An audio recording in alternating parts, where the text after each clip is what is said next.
It was the mid-90s in Japan. Japan had everything going on, economy-wise, money-wise, car-wise. Everything was happening in Japan in the 90s. And I just happened to be living in Japan from 1993 to 1999. It was at that time in Japan, the economy was booming. You saw beautiful cars from that day that you never saw in the United States. You saw Celsiors, you saw Presidents, you saw Aristos, you saw all these now legendary cars that have now started coming to the United States 25 years later in their original brand new state in Japan. And it was amazing for a guy who was a car guy, not necessarily into Japanese cars at the time, to see all these beautiful cars in Japan. But there was a certain segment of cars and a certain segment of people back in Japan in that day that you didn't necessarily want to approach directly. And you learn very quickly those guys from their look, the look in their eye, the way they dressed, and the type of cars they drove. What kind of cars were they back in the 90s? Black, blacked out windows, black paint, Celsiors, Mercedes-Benzes, S600s, big cars with Lorenzer, Brabus, AMG body kits. You saw these cars. You knew the guys that were driving them were not guys you wanted to mess with at the time. These were Japan's Yakuza, the cars that these guys drove at the time. Big sedans, blacked out windows. And the one way you knew about definitely that it was a Yakuza car was the license plates that were on the cars at the time. The Japanese cars aren't like cars here where you can custom number plate cars, back in those days particularly. But what the Japanese would do, Yakuza would do, guys with power, guys with money, guys who were scary in Japan, they would go to their DMV at the time. And the numbers, the car registrations or the license plates would come out in sequential orders. And the way you knew a Yakuza car at that time was the numbers always were lined up. So 3 was a very popular number. So if you saw a license plate that said 333 or 3333, you couldn't order that number. You'd have to go into the DMV, and as that number was finally coming up to the people with the new registrations, you basically force yourself in line and say, I want that plate, that's my plate. And they would take a 333. The reason the 3, by the way, was popular is because the dragon, or at least the Japanese dragon, has 3 claws. So if you had tattoos, if you had dragons, if you were a Yakuza, and that, the number 3 was a really popular number. The number 8 was the other popular number. So if you saw a lot of cars with 3s, or if you saw a lot of cars with 8s. So sometimes you'd walk up on a night scene in Japan, Ginza, Roppongi, Shibuya, Shinjuku, and you'd see these big sedans, and you see guys with custom suits, and you see these looks in their eyes, and you say, stay away. These are guys I'm not going to mess with. Stupid me, I decided to mess with some of these guys and got myself into a very interesting situation back into the 90s. And I didn't know what I was getting into, but I wound up getting myself into a little something, probably a little deeper than I should have, but I'm going to tell you the story. Copyright infringement was a big problem back in Japan in the 90s. A lot of American movies were being pirated and being sold in Japan. I mean, nobody was enforcing it. Nothing was going on. Some companies were just out. There were movies of all sorts, A movies, B movies, porno movies, animation movies, whatever it was.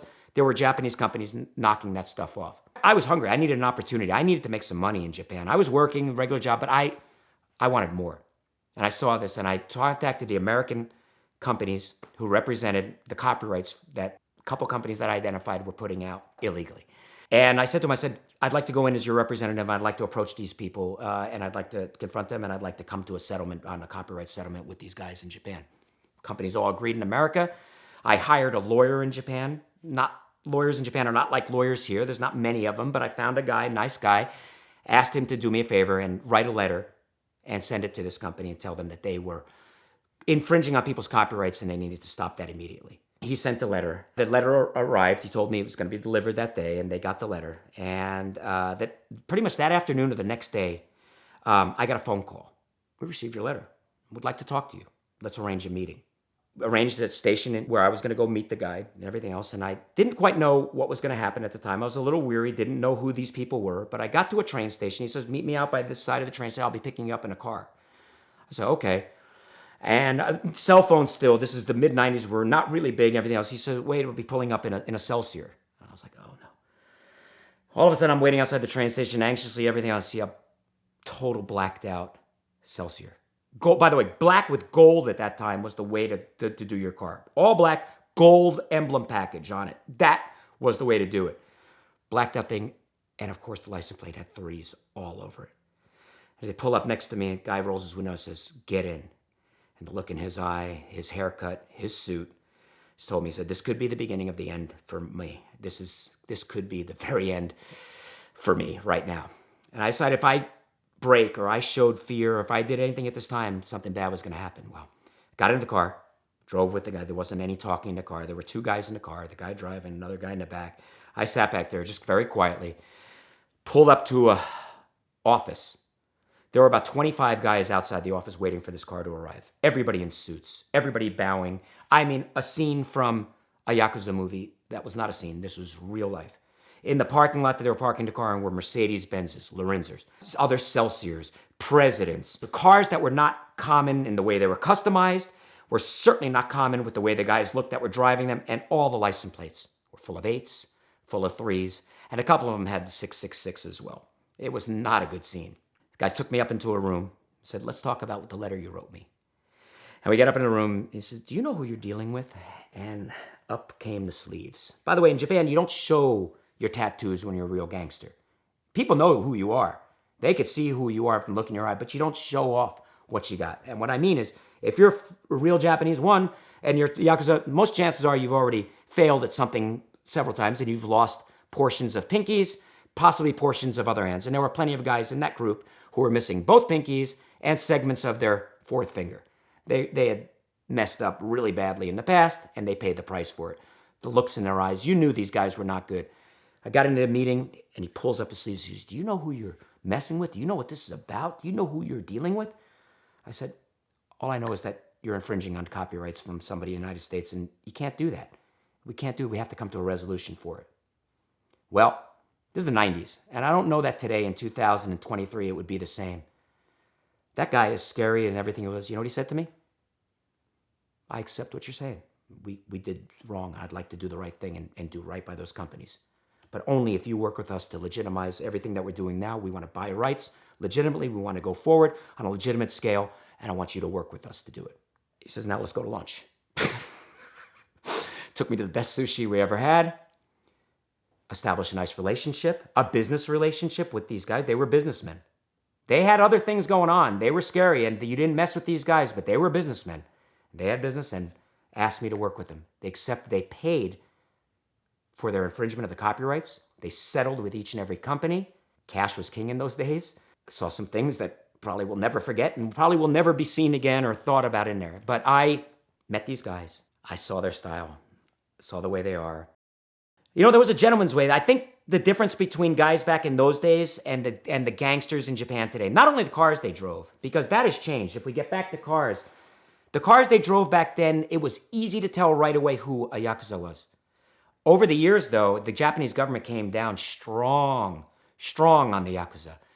Cut down their power, arrested a lot of the guys, broke up a lot of the organizations and other stuff, and became more of a way to not be seen or obvious as a Yakuza anymore and conduct your business than to be an obvious Yakuza.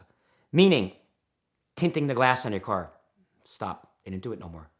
Obvious signs of, of clothing and other things that would obviously make you look like being a little bit more of a common guy became a better thing.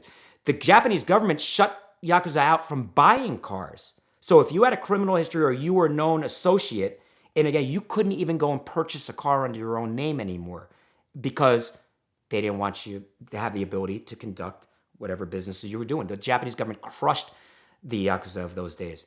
What I found with those guys back then, and not all of them, because I'm sure there was a lot of real bad guys with no morals and no ethics either, but they had their own way of doing things. They cared about the community around them. During the Kobe earthquake, when the Kobe was destroyed by an earthquake a year after the Los Angeles earthquake, the Yakuza came out and helped feed people and help rebuild things and help take care of their community. Nobody came into that community to mess around or steal stuff, or these guys would have taken justice their own way. That was their way it was. I don't know the standards they lived by. It wasn't about punching people in the face or knocking somebody out and stealing their wallet. Sure, the crimes and the other things they were involved with were much. Copyright infringement is a pretty big crime. But it's not like beating somebody over the head on the street with a baseball bat. They weren't doing it. There was a little bit more of a gentleman and an honorable code with those guys. I mean, he could have knocked me out and killed me right there and probably dumped me in the Tokyo Bay and nobody would ever heard from me again. He accepted the responsibility and decided to do the right thing, which I thought was honorable. So these guys, now you go back to Japan. I've been back to Japan for the first time in 3 years after Corona. I went back. You don't see those same type of guys that you saw back in the day. You don't see those big Mercedes Benzes. You don't see the Lorenzer kits. You don't see you see the Celsius, you see other things, but it's just normal people driving them. A lot of these guys have kind of gone a little quieter, a little bit underground. I'm sure they're still there. I'm sure they're still doing whatever they do, whatever rackets they're in. But for me at that time in the 90s, when their power was at the peak, to have gotten to see and experience something in a way that I think no other person would ever experience is, again, a story that I don't think I'll ever forget for the rest of my life. When you get a ticket, it might look something like this, but the first thing that you need to do is take a picture of that ticket and send it to 305-305. That will get the ticket clinic on your case immediately. They've got brick and mortar offices in Georgia, Florida, and California, but they can help you find a ticket no matter where you get it in the United States by helping you find a local attorney that will do everything they can to help you avoid costly fines, insurance premium increases, points on your license, risk of suspension, even jail time. They've helped me out with this ticket and many others, and a lot of my friends as well. So check them out now at the link in the description below, or again, text your ticket to 305-305 to get the ticket clinic on your case. They are the perfect partner in your fight against any speeding ticket.